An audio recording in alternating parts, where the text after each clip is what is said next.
Israeli सेना और Hamas के बीच संघर्ष जारी है।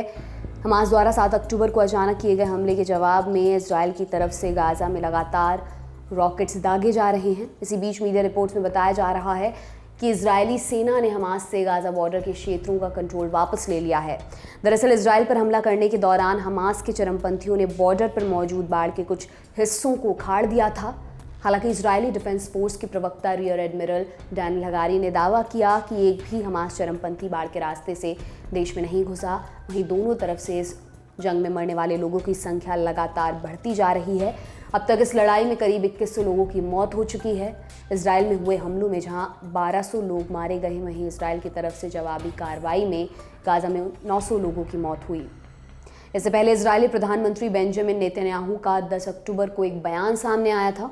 नेतन्याहू ने चरमपंथी संगठन हमास को सख्त चेतावनी देते हुए कहा था कि इजरायल ने इस युद्ध को शुरू नहीं किया, लेकिन वो इसे अंजाम तक पहुंचाएगा।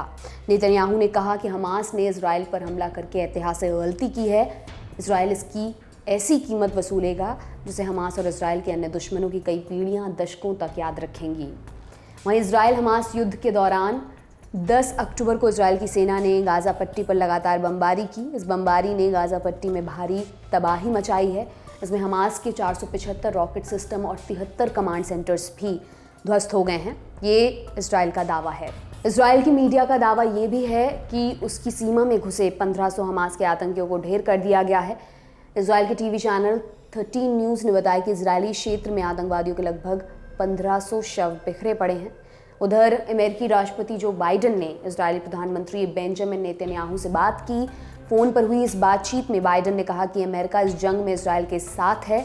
साथ ही अमेरिकी राष्ट्रपति ने इजरायली प्रधानमंत्री से आग्रह किया कि यह सुनिश्चित किया जाए इजरायल के हमलों से जान माल का कम से कम नुकसान हो।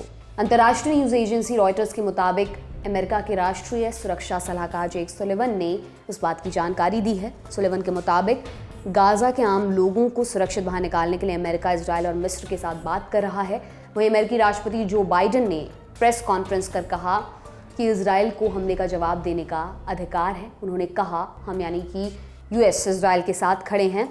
इजरायल में 1000 से ज़्यादा लोगों को मार डाला गया। इनमें कम से कम 14 अमेरिकी नागरिक मारे गए।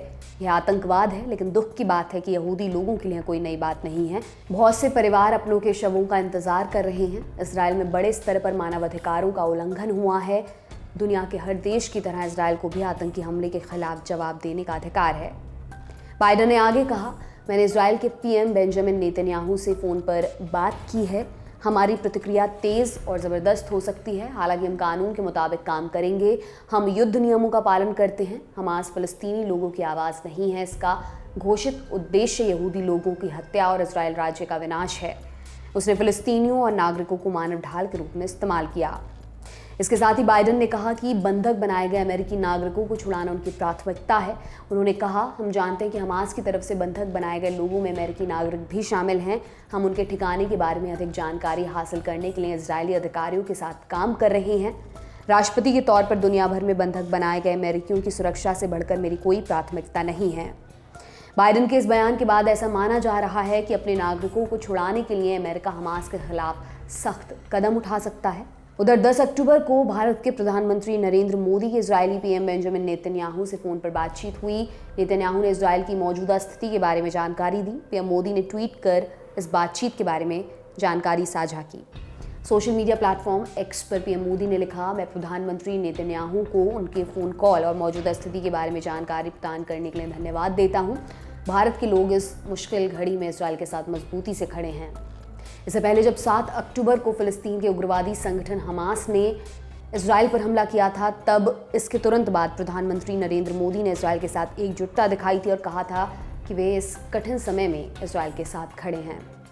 आपके लिए तमाम जानकारी इकट्ठा की है हमारे साथी रविराज ने। मेरा नाम दिव्यांशी सुमराव है। आप देखते रहिए दी लंदन टॉप। शुक्रिया।